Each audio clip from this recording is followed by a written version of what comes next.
Hello and welcome to Sythmatics. मैं हूँ रितु गुप्ता और आज हम यहाँ कंटिन्यू कर रहे हैं क्लास 10 केमिस्ट्री का chapter chemical reactions and equations, जिसमें आज हम बात करने वाले हैं, आज हम सीखने वाले हैं how to balance a chemical equation. एक केमिकल इक्वेशन को हम बैलेंस कैसे करें। तो आपको याद होगा पिछली क्लास में हमने बात की थी कि केमिकल इक्वेशन क्या होती है। ये केमिकल रिएक्शन को शॉर्ट में रिप्रेजेंट करने का एक तरीका होता है, जहाँ पर हम रिएक्टेंट्स और प्रोडक्ट्स के सिंबल्स को यूज़ करके उस रिएक्शन को लिखते हैं।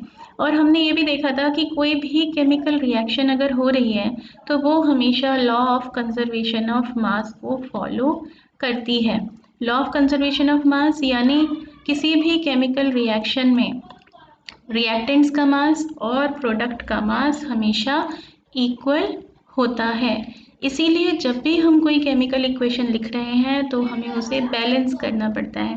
बैलेंस करना पड़ता है मतलब हमें ये देखना पड़ेगा कि इस केमिकल इक्वेशन में जितने भी एलिमेंट्स इन्वॉल्व हैं उन एलिमेंट्स के number of atoms product side पर और रिएक्टेंट साइड पर सेम होने चाहिए, तभी रिएक्टेंट्स का मास और प्रोडक्ट का मास इक्वल होगा। ठीक है, तो हम यहाँ पर अब देखने वाले हैं कि केमिकल इक्वेशंस को हम बैलेंस कैसे करते हैं। तो जिस मेथड से हम केमिकल इक्वेशंस को बैलेंस करते हैं उस मेथड को हम कहते हैं ट्रायल एंड एरर मेथड, या इसका एक और नाम है hit and trial method. Hit and trial method. तो इसमें हम करते क्या है, एक एक करके हम कोई एक एलिमेंट हमने पहले लिया, उसके नंबर ऑफ एटम्स को हमने प्रोडक्ट साइड में और रिएक्टेंट साइड में पहले इक्वल किया, फिर दूसरा एलिमेंट लिया, उसके एटम्स को इक्वल किया, फिर तीसरा एलिमेंट लिया, उसके एलिमेंट्स को इक्वल किया। ऐसा हम तब तक करते रहे जब तक हर एलिमेंट के नंबर ऑफ एटम्स दोनों तरफ सेम नहीं हो जाते। जैसे अगर हम एक सिंपल सी केमिकल इक्वेशन देखें, मैग्नीशियम को हम बर्न कर रहे हैं ऑक्सीजन में, तो वो क्या बना रहा है, मैग्नीशियम ऑक्साइड बना रहा है, साथ में हीट प्रोड्यूस हो रही है। तो यहाँ पर हमें दिखाई दे रहा है कि ये इक्वेशन अनबैलेंस्ड है। क्यों? क्योंकि मैग्नीशियम का तो ठीक है, यहाँ पर भी एक एटम है, यहाँ पर भी एक एटम है, लेकिन ऑक्सीजन के हमें दिख रहे हैं यहाँ पर दो एटम प्रेजेंट है, जबकि यहाँ पर सिर्फ एक ही एटम प्रेजेंट है। तो इसको देखकर तो हमें ऐसी फीलिंग आ रही है जैसे ऑक्सीजन का एक एटम इस रिएक्शन में डिस्ट्रॉय हो गया है, जबकि हमें पता है कि ऐसा होना पॉसिबल नहीं है। तो जब नेचर में रिएक्शन हुई होगी तो वो इस तरह से तो नहीं हुई होगी। कैसे हुई होगी? हुआ क्या होगा कि दोनों तरफ ऑक्सीजन के और मैग्नीशियम के दोनों एलिमेंट्स के एटम्स दोनों तरफ सेम रहे होंगे, सेम रहने चाहिए। तो मैग्नीशियम के तो सेम है, तो ऑक्सीजन के हमें सेम करने पड़ेंगे। अगर ऑक्सीजन के यहाँ पर दो एटम हमने लिए हैं तो यहाँ भी ऑक्सीजन के दो एटम बने होने चाहिए। तो उसके लिए हम क्या करेंगे, इस कंपाउंड के फॉर्मूला के अंदर या पीछे तो हम कहीं पर कोई नंबर नहीं लगा सकते। हम कहाँ लगाएंगे, नंबर लगाएंगे यहाँ स्टार्टिंग में। तो यहाँ पर अगर हम एक 2 लिख देंगे तो इससे हमें क्या पता चलेगा कि MgO मॉलिक्यूल, दो मॉलिक्यूल बने हैं मैग्नीशियम ऑक्साइड के। तो एक मॉलिक्यूल में एक मैग्नीशियम एटम है, एक ऑक्सीजन एटम है, तो दो MgO के मॉलिक्यूल्स में दो मैग्नीशियम होंगे और दो ऑक्सीजन होंगे। ठीक है, तो ऑक्सीजन के दो एटम यहाँ और दो ही एटम यहाँ, ये तो हो गया बैलेंस। लेकिन अब प्रॉब्लम क्या हो गई, एक एलिमेंट के एटम्स को हमने बैलेंस कर दिया। अब प्रॉब्लम क्या हो गई, जो दूसरा एलिमेंट था मैग्नीशियम, उसका यहाँ पर कितने हमें एलिमेंट्स एटम्स दिखाई दे रहे हैं, एक दिखाई दे रहा है और यहाँ पर दिखाई दे रहे हैं, तो वो भी हमें नहीं चाहिए। हमें मैग्नीशियम एलिमेंट के एटम्स भी दोनों साइड सेम चाहिए। तो अब हम क्या करेंगे, हम इसको भी बैलेंस करेंगे। एक 2 हम यहाँ लगा देते हैं। अब हमें क्या दिखाई दे रहा है कि यहाँ पर मैग्नीशियम के दो एटम्स हैं और ऑक्सीजन के भी दो एटम्स हैं। ठीक है, रिएक्टेंट साइड में और प्रोडक्ट साइड में भी हमें क्या दिखाई दे रहा है, दो मैग्नीशियम के एटम्स हैं और दो ही ऑक्सीजन के एटम्स हैं। तो क्योंकि दोनों एलिमेंट के number of atoms reactant side में और प्रोडक्ट साइड में सेम है, इसका मतलब मास ऑफ रिएक्टेंट्स किसकी इक्वल आएगा, मास ऑफ प्रोडक्ट्स के। अब ये इक्वेशन हमारी law of conservation of mass को सेटिस्फाई कर रही है। तो ये कैसी इक्वेशन है, ये एक बैलेंस्ड केमिकल इक्वेशन है। ठीक है, तो हमने अभी ये जो मेथड यूज़ किया कि पहले हमने एक एलिमेंट के एटम्स को बैलेंस किया, फिर दूसरे एलिमेंट के एटम्स को बैलेंस किया, ये हम तब तक करते रहे जब तक सारे एलिमेंट्स के एटम्स बैलेंस नहीं हो गए। इसी मेथड को हम कहते हैं ट्रायल एंड एरर मेथड या फिर हिट एंड ट्रायल मेथड। तो इसी मेथड को यूज़ करके हम आगे कुछ क्वेश्चन सॉल्व करते हैं जिससे कि आपको ये और अच्छे से समझ में आ जाएगा। तो हमें यहाँ एक इक्वेशन दे रखी है, hydrogen plus chlorine gives hydrogen chloride. Hydrogen gas यानी H2 प्लस क्लोरीन यानी Cl2, और ये क्या बना रहे हैं, हाइड्रोजन क्लोराइड। हाइड्रोजन जिसकी वैलेंसी 1 होती है, क्लोराइड जिसकी वैलेंसी 1, तो आप क्रॉस वैलेंसी करोगे तो क्या बनेगा, HCl। अब हमें इसे करना है बैलेंस, तो हम अपना ट्रायल एंड एरर मेथड लगाते हैं। हाइड्रोजन के हमें यहाँ पर कितने एटम्स दिखाई दे रहे हैं, 2, और यहाँ कितने दिखाई दे रहे हैं, सिर्फ 1 दिखाई दे रहा है। ठीक है, तो पहले तो हाइड्रोजन के एटम्स को बैलेंस करते हैं। यहाँ 2 हैं, यहाँ 1 है, तो हमें यहाँ पर भी 2 बनाने की ज़रूरत है, तो हमने यहाँ 2 लगा दिया।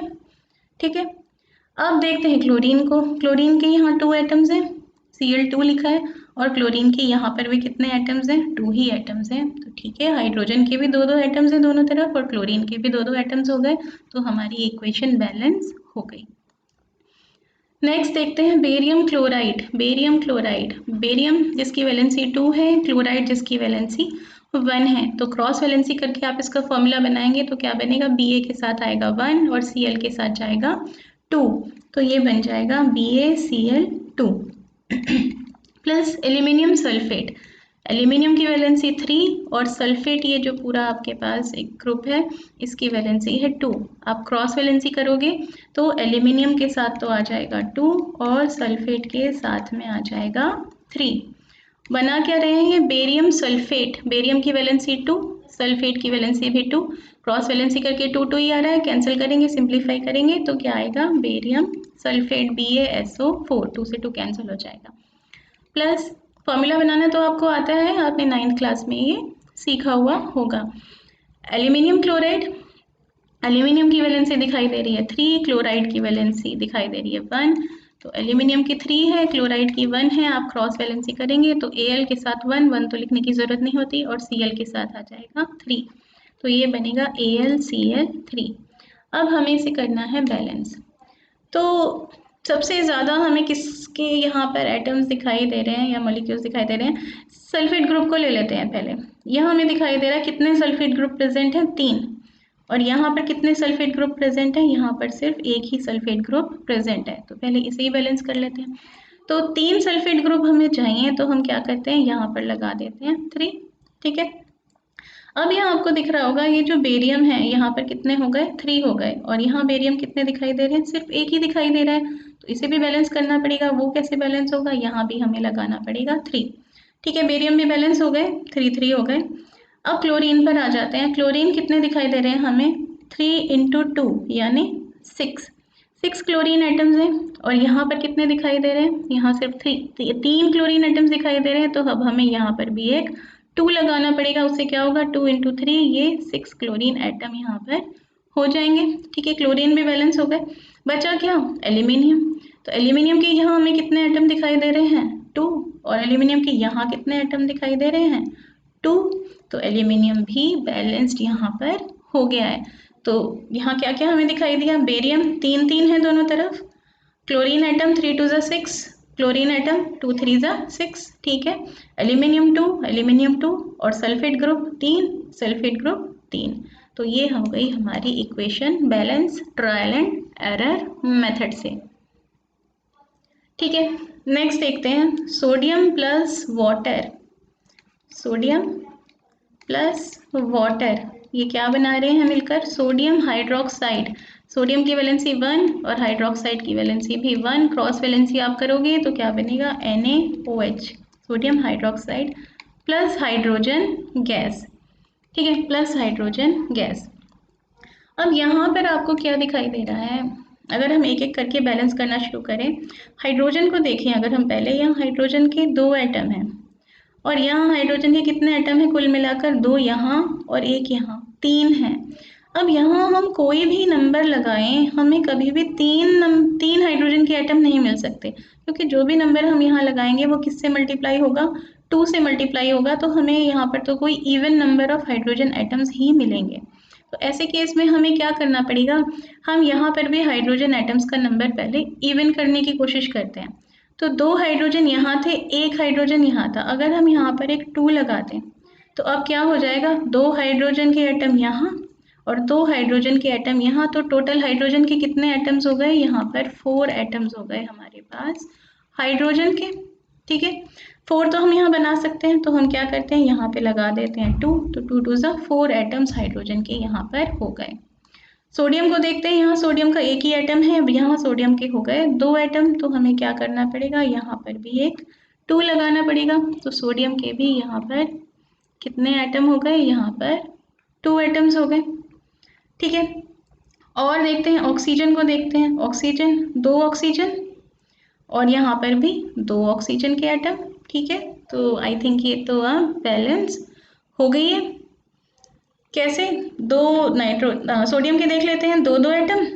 ठीक है, 2 सोडियम यहाँ, 2 सोडियम यहाँ, ऑक्सीजन 2 ऑक्सीजन यहाँ, 2 ऑक्सीजन यहाँ और हाइड्रोजन 4 यहाँ, और यहाँ हमें दिख रही है 2 यहाँ प्लस 2 यहाँ, यानी 4 यहाँ पर। तो ये भी अब हमारी इक्वेशन बैलेंस हो गई। नेक्स्ट एग्जाम्पल देखते हैं, hydrogen gas combines with nitrogen to form ammonia. Hydrogen gas combine हो रही है नाइट्रोजन गैस के साथ टू फॉर्म अमोनिया। अमोनिया क्या होता है, NH3। इसको बैलेंस करने की हम कोशिश करते हैं। तो यहाँ पर आपको क्या दिखाई देगा, हाइड्रोजन को पहले अगर हम देखें या नाइट्रोजन को देखते हैं, नाइट्रोजन के 2 एटम्स यहाँ पर हमें दिखाई दे रहे हैं और यहाँ नाइट्रोजन का सिर्फ एक ही एटम हमें दिखाई दे रहा है। तो पहले तो हम इसको बना देते हैं 2। ठीक है, नाइट्रोजन बैलेंस हो गई। अब आते हैं हाइड्रोजन पर। हाइड्रोजन के कितने दिखाई दे रहे हैं, 3 यहाँ लिखा है, 2 यहाँ लिखा है, तो 2 3 ज़ा 6। 6 हाइड्रोजन के एटम हमें यहाँ दिखाई दे रहे हैं, यहाँ दिखाई दे रहे हैं सिर्फ 2। तो हमें क्या करना पड़ेगा, इसको भी 6 बनाना है, तो क्या नंबर लगाते हैं यहाँ पर, यहाँ हम नंबर लगा देते हैं 3। तो 3 2 ज़ा 6 हो जाएंगे यहाँ पर। तो हमने क्या किया, यहाँ पे लगाया 2 और यहाँ पे लगा दिया 3। अब आई थिंक ये इक्वेशन बैलेंस हो गई। हाइड्रोजन कितने हैं, 3 2 ज़ा 6 और यहाँ पर 2 3 ज़ा 6। नाइट्रोजन कितने हैं, 2 और 2। तो ये हमारी इक्वेशन यहाँ बैलेंस हो गई। नेक्स्ट देखते हैं hydrogen sulphide gas. Hydrogen sulphide यानी H2S गैस। H2S गैस है जो बर्न हो रही है एयर में। एयर में किसकी प्रेजेंस में बर्न होगी, हमेशा ऑक्सीजन की प्रेजेंस में ही चीज़ें बर्न होती हैं। और फॉर्म क्या कर रहा है ये, वाटर यानी H2O plus sulphur dioxide. Sulphur के साथ कितने ऑक्सीजन लगे हैं, डाइऑक्साइड, डाई मतलब 2 ऑक्सीजन सल्फर के साथ लगे हैं, SO2 सल्फर डाइऑक्साइड प्रोड्यूस हो रही है। चेक करते हैं यहाँ पर कि इसको बैलेंस हम कैसे कर सकते हैं। तो शुरू करते हैं हाइड्रोजन से। हाइड्रोजन के हमें दिख रहे हैं यहाँ पर 2 हैं और यहाँ पर भी 2 हैं, ठीक है, कोई दिक्कत नहीं है। और सल्फर यहाँ 1 है, यहाँ भी 1 है, यहाँ भी कोई दिक्कत नहीं है। प्रॉब्लम किस में है, ऑक्सीजन में। यहाँ हमें दिखाई दे रहे हैं 2 ऑक्सीजन ये रहे और 1 ऑक्सीजन ये रहा, 3 ऑक्सीजन। और यहाँ पर दिखाई दे रहे हैं 2 ऑक्सीजन। अब यहाँ पर हम इसको 3 तो नहीं बना सकते क्योंकि कुछ भी नंबर हम यहाँ लिखेंगे हमें इवन नंबर ही मिलेगा। तो हम वही पहला वाला प्रोसेस करते हैं, हम यहाँ पर लगा देते हैं 2। अब ऑक्सीजन कितने हो गए, 2 यहाँ और 2 यहाँ, 4 हो गए। 4 तो हम इसको बना सकते हैं कैसे, अगर हम यहाँ 2 लगा दें तो 2 2 ज़ा 4। अब और क्या क्या चेंजेस हो गए, अब हमें यहाँ पर क्या दिख रहा है, हाइड्रोजन हो गए 2 × 2 यानी 4। यहाँ हाइड्रोजन है 2 तो एक 2 हमें यहाँ भी लगाना पड़ेगा, हाइड्रोजन हो गए 2। लेकिन अब क्या बिगड़ गया, अब बिगड़ गया सल्फर का बैलेंस।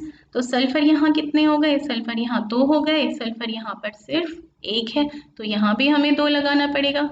अब प्रॉब्लम क्या हो जाएगी, बाकी सब ठीक हुआ तो अब ये ऑक्सीजन दोबारा से बिगड़ गया। कैसे, ऑक्सीजन कितने हो गए, 2 × 2 4 ये और 2 ये, कितने हो गए 6 हो गए यहाँ प्रोडक्ट साइड में, और यहाँ रह गए 4। तो इसको हम कैसे ठीक करें, अब इसके लिए हमें क्या लगाना पड़ेगा, इस 2 की जगह अगर हम यहाँ पर लगा दें 3 लगा दें यहाँ पर तो क्या बन जाएगा, 3 2 ज़ा 6। यहाँ भी ऑक्सीजन हो जाएंगे 3। ठीक है, तो अब देखते हैं क्या सब कुछ बैलेंस हो गया। हाइड्रोजन कितने हैं, 2 2 ज़ा 4, यहाँ भी कितने हैं 2 2 ज़ा 4। सल्फर कितने दिखाई दे रहे हैं 2, सल्फर कितने दिखाई दे रहे हैं 2। ऑक्सीजन कितने हैं 3 2 ज़ा 6 और यहाँ ऑक्सीजन 2 ये रहे और 2 इंटू 2 4 ये रहा है, 4 + 2 6। तो अब ये हमारी इक्वेशन बैलेंस हो गई। तो इसी तरह से हर एक एलिमेंट के एटम्स को हमें एक एक करके बैलेंस करना होता है और तब तक हम ये प्रोसेस करते रहते हैं जब तक हर एलिमेंट के number of atoms product side में और रिएक्टेंट साइड में सेम नहीं हो जाते। नेक्स्ट एग्जाम्पल देखते हैं barium chloride. Barium chloride, barium की वैलेंसी 2, क्लोरीन की वैलेंसी 1, क्रॉस वैलेंसी आप करोगे तो बन जाएगा BaCl2।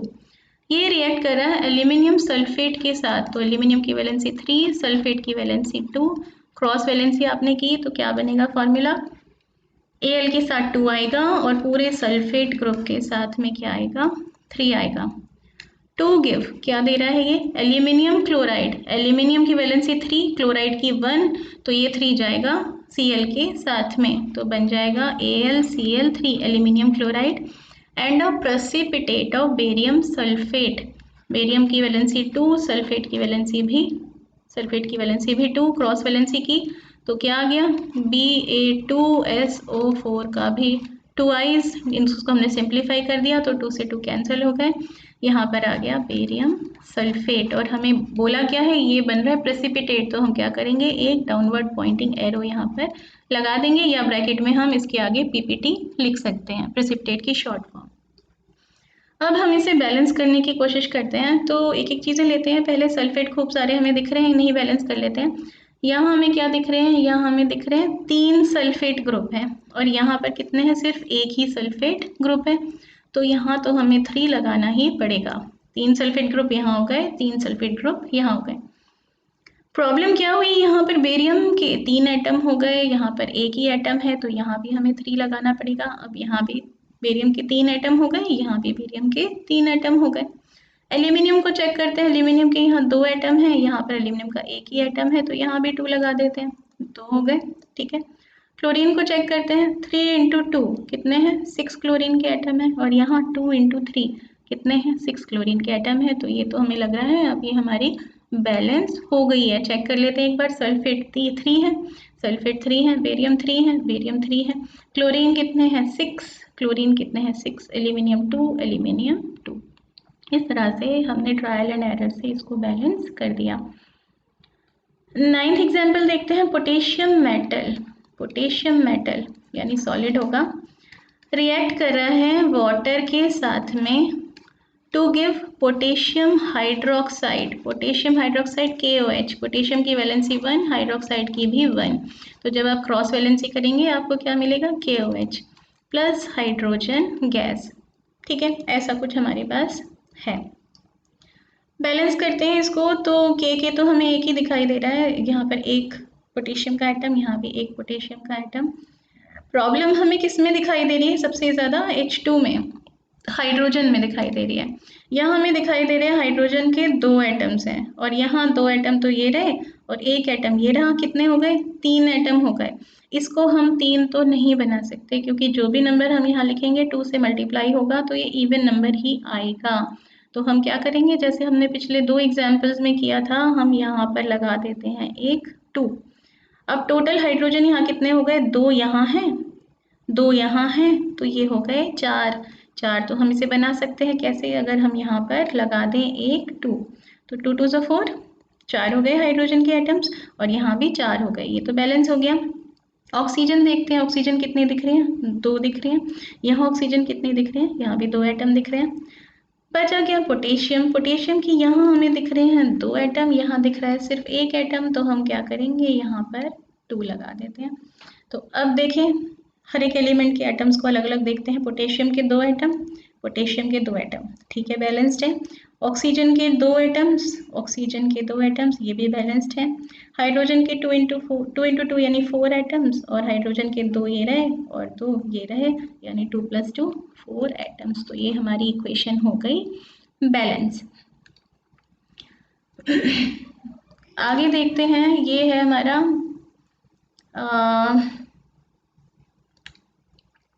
नंबर्स में यहाँ पर कुछ उल्टा पुल्टा शायद हो गया है, तो उसको आप देख लीजिएगा। 1 2 3 के बाद यहाँ हमने क्या किए हैं, 6 7 8 9 पहले कर लिए हैं और 4 और 5 हम बाद में कर रहे हैं, कोई बात नहीं। तो solutions of barium chloride and sodium sulphate in water, react to give insoluble barium sulfate and solutions of sodium chloride। अब ये जो हमारे पास रिएक्शन लिखी हुई है, इन्होंने फिजिकल स्टेट्स भी यहाँ पर मेंशन करके लिखी हुई हैं, तो वो भी हम अपनी इक्वेशन में लिखेंगे। बेरियम क्लोराइड ये हमने पीछे भी बनाया था, ये क्या है, BaCl2, उसकी सॉल्यूशन इन वाटर, यानी यहाँ पर हमें क्या लिखना पड़ेगा, एक्वस। ये हमने पिछले वीडियो में बात की थी, एक्वस मतलब सॉल्यूशन इन वाटर। ये रिएक्ट कर रहा है sodium sulphate solution in water, तो सोडियम की वैलेंसी 1 और सल्फेट की वैलेंसी 2। जब आप क्रॉस वैलेंसी करोगे तो ये 2 कहाँ जाएगा, ये जाएगा सोडियम के साथ, Na2SO4। Sodium sulphate solution in water है, तो यहाँ भी हम लिखेंगे एक्वस। बना क्या रहे हैं, insoluble barium sulphate. Barium sulphate हमने पीछे भी बनाया था, BaSO4। इनसोल्यूबल है यानी प्रेसिपिटेट बन रहा है, तो एक डाउनवर्ड पॉइंटिंग एरो हम यहाँ पर लगा देते हैं। और साथ में बन रहा है solution of sodium chloride. Sodium chloride, sodium की वैलेंसी 1, क्लोराइड की भी 1, तो आप क्रॉस वैलेंसी करेंगे तो आपको मिलेगा NaCl। सॉल्यूशन इन वाटर है, तो हम इसके आगे लिख देंगे एक्वस। बैलेंस करने की कोशिश करते हैं हम इसे। सल्फेट कितने दिखाई दे रहे हैं, 1। सल्फेट कितना दिखाई दे रहा है, 1। ये तो पहले से ही बैलेंस्ड है, तो अच्छी बात है ये तो। सोडियम कितने दिखाई दे रहे हैं, यहाँ 2। यहाँ सोडियम कितना दिख रहा है, सिर्फ 1, तो हम एक 2 लगा देते हैं यहाँ पर, ठीक है। क्लोरीन कितने हैं, क्लोरीन हो गए यहाँ 2। यहाँ क्लोरीन कितने हैं, यहाँ क्लोरीन पहले से ही 2 हैं, ये तो बहुत अच्छी बात है। बेरियम यहाँ कितने दिख रहे हैं, बेरियम दिख रहा है 1 और यहाँ भी बेरियम दिख रहा है 1, तो बस एक 2 लगाते ही यहाँ पर हमारी इक्वेशन ये बैलेंस हो गई है। बेरियम का 1 ठीक है। क्लोरीन एटम कितने हैं, यहाँ पर 2 हैं और यहाँ पर भी आपको दिख रहा है कितने हैं, यहाँ पर भी 2 ही हैं, ये 2 हैं। सोडियम कितने हैं, 2। सोडियम कितने हैं, 2। सल्फेट ग्रुप कितने हैं, 1 सल्फेट ग्रुप, 1 सल्फेट ग्रुप, तो सारी चीजें आपस में बैलेंस हो गई हैं, ठीक है। अगला देखते हैं sodium hydroxide solution. Sodium hydroxide हमने अभी पीछे भी आई थिंक बनाया था, NaOH। Na की वैलेंसी भी 1 है और हाइड्रोक्साइड आयन की वैलेंसी भी 1 है, और इसकी सॉल्यूशन है इन वाटर, तो हम यहाँ क्या लिखेंगे, aqueous. This reacts with hydrochloric acid solution in water. Hydrochloric acid यानी H है और Cl है, दोनों की वैलेंसी 1 है, क्या बनेगा, HCl। और सॉल्यूशन इन वाटर बनाई है तो एक्वस सॉल्यूशन।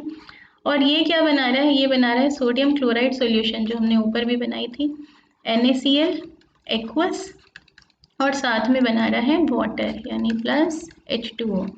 इसको अब हम बैलेंस करने की कोशिश करते हैं by trial and error method. Sodium कितने दिखाई दे रहा है, 1। सोडियम के कितने एटम है, 1, ये तो बैलेंस्ड है। ऑक्सीजन को चेक करते हैं, ऑक्सीजन 1 यहाँ दिख रहा है और ऑक्सीजन 1 यहाँ दिख रहा है, दोनों तरफ 1 एटम है, ये भी बैलेंस्ड है। हाइड्रोजन में हमें दिख रहा है 1 यहाँ पर और 1 यहाँ पर, यानी टोटल रिएक्टेंट साइड में टोटल हाइड्रोजन के कितने एटम है, 2 एटम है, और यहाँ पर भी हमें क्या दिख रहा है, हाइड्रोजन के 2 एटम है, ये भी बैलेंस्ड है। क्या बचा, क्लोरीन। क्लोरीन का यहाँ दिख रहा है 1 एटम और यहाँ पर भी दिख रहा है 1 एटम, तो ये जो हमारी इक्वेशन है ये तो ऑलरेडी बैलेंस्ड है, इसमें हमें और कुछ करने की ज़रूरत ही नहीं पड़ी, ये पहले से ही बैलेंस्ड है। हर एलिमेंट के एटम्स का नंबर रिएक्टेंट साइड में और प्रोडक्ट साइड में हमें पहले से ही सेम दिखाई दे रहा है, ठीक है। तो आते हैं उसके बाद हम नेक्स्ट पर, potassium bromide aqueous plus barium iodide aqueous. Potassium की वैलेंसी 1, ब्रोमाइड की वैलेंसी भी 1, तो आप क्रॉस वैलेंसी करोगे तो क्या बनेगा, KBr, potassium bromide aqueous solution है, और वो रिएक्ट कर रही है बेरियम आयोडाइड के साथ। बेरियम की वैलेंसी 2, आयोडाइड की 1, तो क्रॉस वैलेंसी करोगे तो बनेगा BaI2।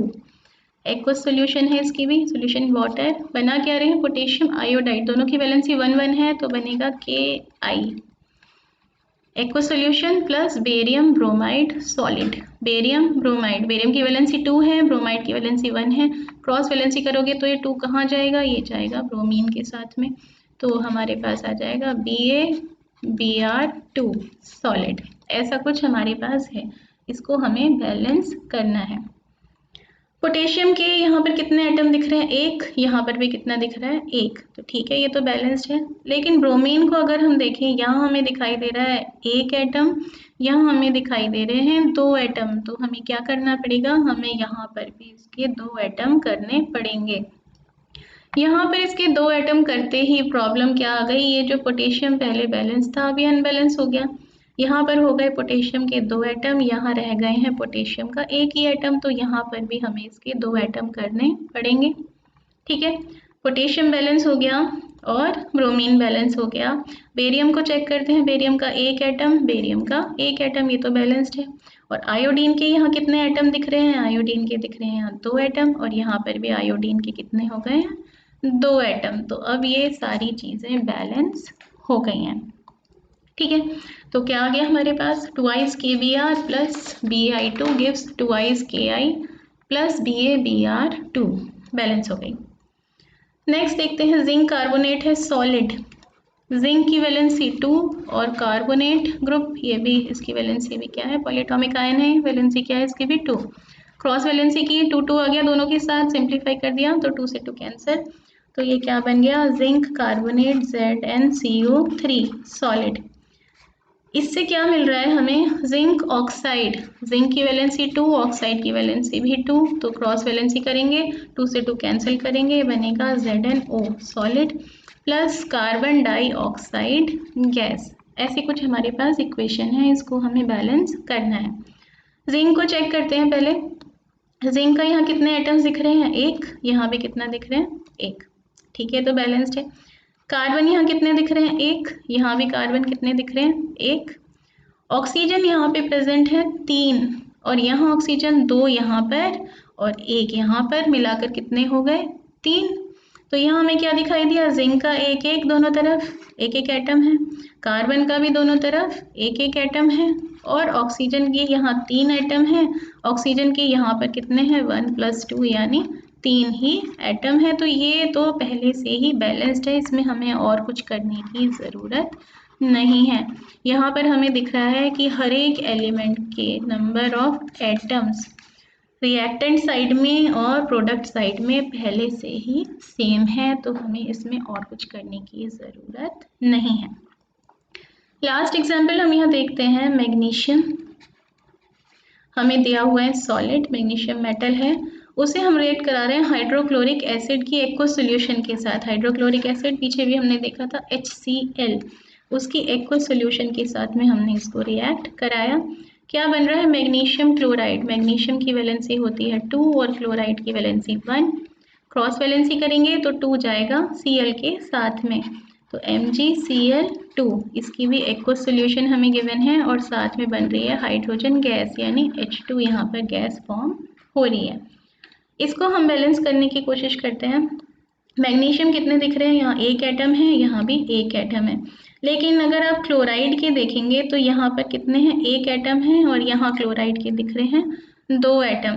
तो हमें क्या करना पड़ेगा? यहाँ भी क्लोराइड के 2 एटम हमें, क्लोरीन के 2 एटम हमें यहाँ बनाने पड़ेंगे। ठीक है, तो हमने यहाँ 2 लगा दिया, क्लोरीन के यहाँ 2 एटम हो गए, यहाँ भी क्लोरीन के 2 एटम हो गए। अब हाइड्रोजन को चेक करते हैं। हाइड्रोजन के यहाँ पर है 2 एटम, और हाइड्रोजन के यहाँ भी कितने दिख रहे हैं? 2 एटम। ठीक है, ये तो लग रहा है हमें बैलेंस हो गई। मैग्नीशियम एक एटम एक एटम, ठीक है।